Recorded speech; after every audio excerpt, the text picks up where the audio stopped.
கெடுக்காதீங்க. வயசான காலத்துல 4 பேருக்கு பாரமா இல்லாம தாம் வழிய பாத்துக்கிட்டு போறவங்க எத்தனையோ பேர் இருக்காங்க. நமக்குதான் அந்த குடுப்பனை இல்லையே.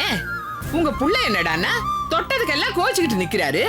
அவர் எப்ப கோச்சிப்பாரு, எதுக்கு கோச்சிப்பாருன்னு தெரியாம என் பொண்ணு மிலிட்டரி ஆபீசரை பாக்குற மாதிரி பாக்குறா.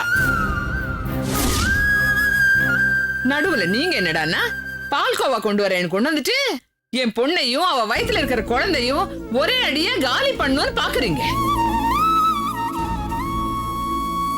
புஷ்பாவுக்கு ஏடா கூடமா ஏதாவது ஆயி அவ வயித்துல இருக்கிற குழந்தைக்கு ஏதாவது பிரச்சனை ஆயிருந்தா இப்ப நடக்கிறதே வேறையா இருந்திருக்கும். ஏங்க, பூமிக்கு பாரமா நீங்க எல்லாம் எதுக்காக இருக்கீங்கன்னு எனக்கு புரியலங்க.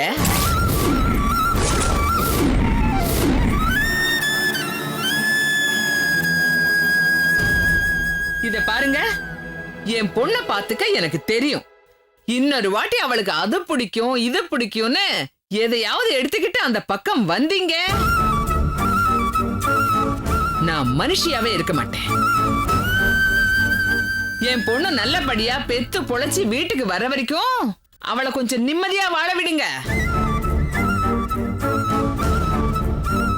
உண்மையிலேயே நீங்க பெரிய மனுஷன்னா என் மாப்பிளையும் பொண்ணும் குழந்தையோட நிம்மதியா சந்தோஷமா வாழணும்னு ஆசைப்பட்டீங்கன்னா அவங்கள தனியா விட்டுட்டு எங்கேயாவது போய் சேர்ற வழிய பாருங்க.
அம்மா, போகும்போது எங்க போறேன்னு கேட்க வேணான்னு தான் பேசாம இருந்துட்டேன். அம்மா, இவ்வளவு நேரம் எங்கம்மா போயிருந்த? எல்லாம் உன் மாமனார் வீட்டுக்கு தான். அங்க எதுக்குமா போன? நீ சும்மா இருடி. எனக்கு வந்த ஆத்திரத்துக்கு வேற ஆளா இருந்திருந்தா 4 அரை அரைஞ்சிருப்பேன். சம்பந்தியா போய் தொலைச்சிட்டாரேன்னு சும்மா விட்டேன். ஆனா அந்த வீட்டுக்கு போய் அந்த மனுஷனை 4 வார்த்தை கேட்கற வரைக்கும் என் மனசு ஆறலேடி. பால்கோவா கிண்ணற பால்கோவா. என்னம்மா இது? அவர் எங்க வீட்டுக்காரர்கிட்ட சொல்லி ஏதாவது பிரச்சனை ஆயிட போகுது. அதெல்லாம் ஒண்ணும் ஆகாது. இது பாரு, எனக்கு உன் மாமனாரோ புருஷனோ 2வது பட்சம்தான். இப்போ உன் குழந்தை நல்லபடியா பிறந்து நீ நல்லபடியா வீட்டுக்கு திரும்பி வர்றதுதான் எனக்கு முக்கியம். சும்மா வேண்டாத விஷயத்துக்கெல்லாம் பயந்துகிட்டேன்.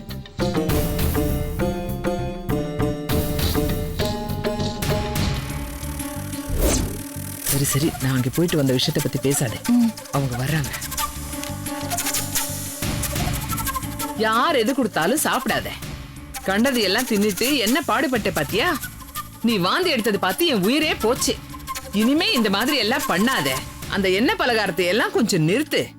உனக்கு என்ன வேணுமோ என்கிட்ட சொல்லு, நான் செஞ்சு தரேன். என்னாச்சு புஷ்பா? இப்ப எப்படி இருக்கு? பரவாயில்ல நீ, சரியாயிடுச்சு. பயந்தே போயிட்டம்மா. கடைக்கு போன் பண்ணி அப்பவே சொல்லிருக்கலாம்ல. எதடா சொல்ற? ஒரு அவசர ஆத்திரம்னா வீட்டுல யாருமே இருக்க மாட்டீங்க. தனியா மாட்டிக்கிட்டு தவிக்கிறதே எனக்கு விதின்னு ஆயிடுச்சு. இன்னைக்கு இவ வாந்தி எடுத்த கோலத்தை பார்த்தேன்னா நீயே மயக்கம் போட்டு விழுந்திருப்ப. ஏதோ கடவுள் புண்ணியம், பெருசா ஒண்ணு இல்லாம இதோட விட்டுடுச்சு. ஏன் புஷ்பா, என்னதான் பிடிச்ச ஐட்டம்னாலும் அளவோட சாப்பிட வேண்டாமா? அம்மா போன்ல சொன்னப்போ பயந்தே போயிட்டேன் நான். அதை திரும்பவும் ஞாபகப்படுத்தாதுடா. அந்த மனுஷன் அதுல என்னத்தை போட்டு கலந்தாருன்னே தெரியல.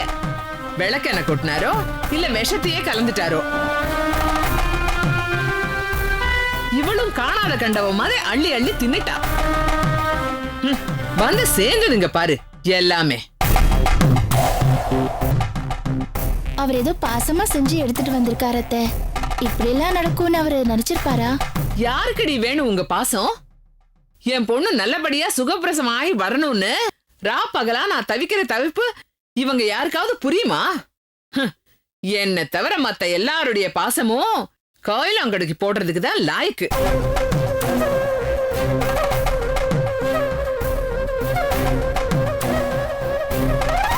சரி, அதான் ஒண்ணும் இல்லம்மா, விடுமா. வயசான காலத்துல இருக்கிறது தின்னுட்டு சிவனேன்னு உட்கார்ந்துக்காம பால்கோவா கின்றாராம். பால்கோவா வாழ்க்கையில எல்லாத்தையும் பார்த்த மனுஷன் தானே. மாசமா இருக்கிற பொண்ணுக்கு எதை கொடுக்கணும், எவ்வளவு கொடுக்கணும்னு அந்த மனுஷனுக்கு தெரிய வேண்டாம்? உதவிக்கு நாது இல்லைன்னாலும் உபத்திரம் பண்றதுக்கு மட்டும் போட்டி போட்டு வந்துடுறாங்க.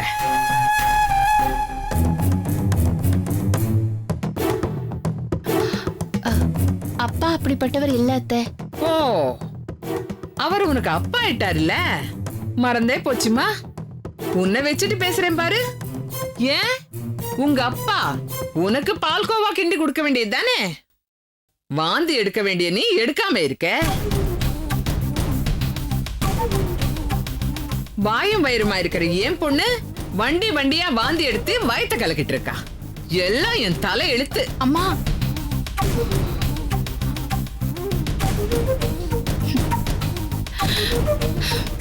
புஷ்பா, நீயாவது ஜாக்கிரதையா இருந்திருக்கணும்ல.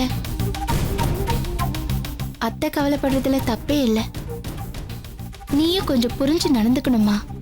மாமான்னு இல்ல, எல்லாரும் உனக்கு ஆசையா ஏதாவது சாப்பிடறதுக்கு கொண்டு வரத்தான் செய்வாங்க. ஆனா நீதான் அளவோட நிறுத்திக்கணும் என்ன? சரி விடு, அவளே பாவம் பயந்து போயிருக்கா. இன்னைக்குன்னு பார்த்து எனக்கு ஸ்பெஷல் கிளாஸ் வேற போட்டுட்டாங்க. இல்லைன்னா நான் சீக்கிரமாவே வீட்டுக்கு வந்திருப்பேன். பரவாயில்ல நீ, இப்ப நான் நல்லாதான் இருக்கேன். ஏய் புஷ்பா, அங்க என்னடி வெட்டி பேச்சு? வாங்க. இதோ வரேம்மா.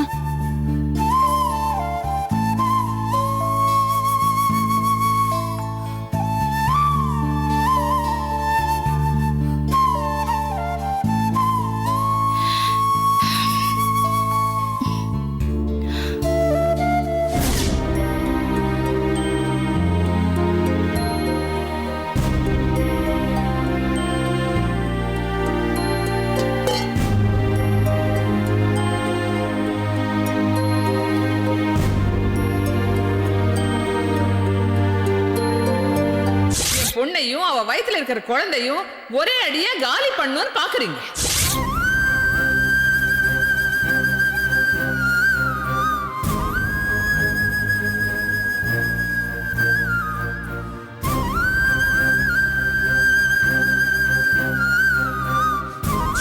பூமிக்கு பாரமா நீங்க எல்லாம் எதுக்காக இருக்கீங்கன்னு எனக்கு புரியலைங்க.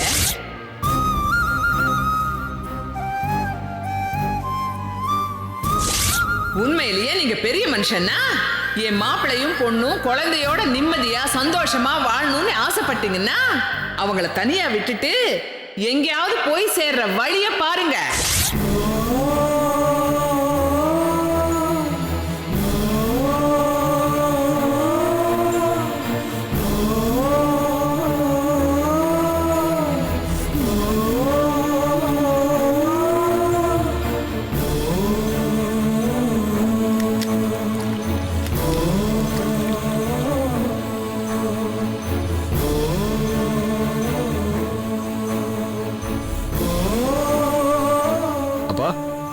சாப்பிடலாமா?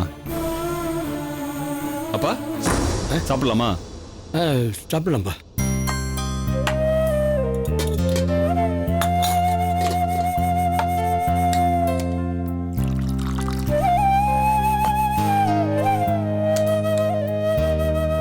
நீங்க சாப்பிடல? இல்லப்பா, நான் அப்புறமா சாப்பிட்றேன். இப்ப சாப்பிடணும் போல இல்லை எனக்கு. அப்பா மணி 9 ஆச்சுப்பா. இனிமே எப்ப சாப்பிடுவீங்க? உங்க தட்டை எடுத்து வைங்க, சொல்றேன். நீ சாப்பிடுப்பா, நான் பசிக்கும் போது சாப்பிட்றேன். அப்பா உடம்புக்கு ஏதாவது முடியலையா? அதெல்லாம் ஒண்ணும் இல்லப்பா. வீட்டு வேலையெல்லாம் நீங்களே செய்யறதுனால தான் இப்படி ஆகுது. பேசாம வேலைக்கு ஒரு ஆள் போடுங்கன்னு சொன்னா கேட்க மாட்டேங்கிறீங்க. அதெல்லாம் வேண்டாம்ப்பா, நீ கவலைப்படாத. இது கவலை இல்லப்பா, அக்கறை. உங்க மேல காட்டுற அக்கறை. உண்மையிலே சொல்லப்போனா நான் சந்தோஷமா தான் இருக்கேன். இதுக்கெல்லாம் காரணம் நீங்க தான்ப்பா. நான் நல்லா உற்சாகமா சந்தோஷமா இருக்கிறது எல்லாமே நீங்க ஆரோக்கியமா தெம்பா இருக்கிறதுல தான்பா இருக்கு. ஒரு அம்மாவோட அருமை என்னன்னு எனக்கு தெரியாது. ஆனா உலகத்துல ஒருத்தன் நல்லவனா வாழ்ந்துட்டு இருக்கிறதுக்கு அப்பாவோட கவனிப்பு இருந்தா போதும்னு நினைக்கிறேன்ப்பா. கேட்கறதுக்கு பெருமையா தான்ப்பா இருக்கு. ஆனா அந்த அளவுக்கு நான் பெருசா ஒண்ணும் செஞ்சில்லையப்பா. நீங்க செஞ்சது என்னன்னு எனக்கு தெரியும்ப்பா. வீட்டுல அன்பா அக்கறையா கவனிச்சுக்க பெரியவங்க இருக்கும்போதுதான் வாழ்க்கை ஸ்மூத்தா போகும். பெரியவங்க அவங்க அனுபவத்தை தான் பிள்ளைங்களுக்கு சொத்தா சேர்த்து வச்சு கொடுக்குறாங்க. அதோட அருமை தெரிஞ்சு ஏத்துக்கிற குடும்பம் என்னைக்கும் நல்லாதான்ப்பா இருக்கும். நீ யோசிக்க தெரிஞ்ச புள்ள, நான் வேற என்னத்தை சொல்றது? என் ஆபீஸ் கலீக் ஒருத்தன், பிரகாஷ்னு பேரு. ஜாயின்ட் ஃபேமிலியில இருந்துட்டு தனி கொடுத்தனம் போனவன். வீட்டில் அவங்க அம்மா போட இருந்தப்போ அவன் முகத்துல எப்போதும் ஒரு சிரிப்பு இருக்கும்பா. எதை செஞ்சாலும் ஒரு தன்னம்பிக்கையோட செய்வான். என்ன காரணமோ தெரியல, திடீர்னு தனியா போயிட்டேன்னு ஒரு நாள் வந்து சொன்னான். அதுக்கப்புறம் சின்ன சின்ன விஷயத்துக்கெல்லாம் டெசிஷன் எடுக்க முடியாம எல்லாத்துக்கும் பதட்டப்பட்டுக்கிட்டு எப்பவும் டென்ஷன்ல இருந்துக்கிட்டு ஒய்ஃபோட சண்டை போட்டுக்கிட்டு என் கண்ணு முன்னால அவன் கேரக்டர் டோட்டலா மாறி போச்சுப்பா. கஷ்டமே. சம்பளமும் மற்றதும் தான் சந்தோஷத்தை தீர்மானிக்கிறத அவன் நினைச்சான். உண்மையிலே அவங்க வீட்டுல பெரியவங்களோட அரவணைப்புல இருந்ததுதான் அவனுக்கு பெரிய பலமா இருந்திருக்கு. இதை நீ பட்டுதான் தெரிஞ்சுக்கணுமா, என்ன பார்த்தே தெரிஞ்சுக்க வேண்டாமா அப்படின்னு தலையை தொங்க போட்டு நிக்கிறான். என்ன பண்ண முடியும்? எல்லாத்துக்கும் ஒரு தொடக்கம் இருக்கிற மாதிரி ஏதாவது ஒரு பாயிண்ட்ல சுவிட்ச் ஆஃப் பண்ண வேண்டிய கட்டம் ஒண்ணு உண்டு. அது தப்பு கிடையாது. ஒவ்வொருத்தர் வாழ்க்கை ஒவ்வொரு மாதிரி. நிம்மதியா தூங்கணும்னா லைட் ஆஃப் பண்ணித்தானே ஆகணும்.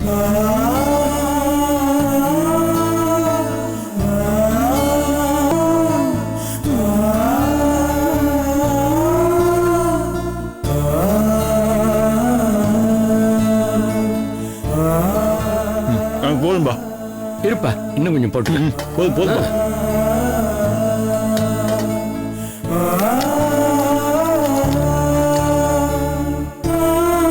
அப்பா ஆபீஸ்ல செம வேலைப்பா, பெண்டு கலந்து போச்சு. நான் போய் படுக்கிறேன். சரிப்பா.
நாம் வாழ்ந்த வாழ்க்கைக்கு ஒரு அர்த்தம் உண்டுன்னா அது நீதான் இளங்கோ. அப்பா இதுவரைக்கும் உனக்கு என்ன பெருசா செஞ்சிருக்கேன்னு தெரியல, ஆனா தப்பா எதுவும் செய்யலைங்கிற திருப்தி எனக்கு இருக்கு.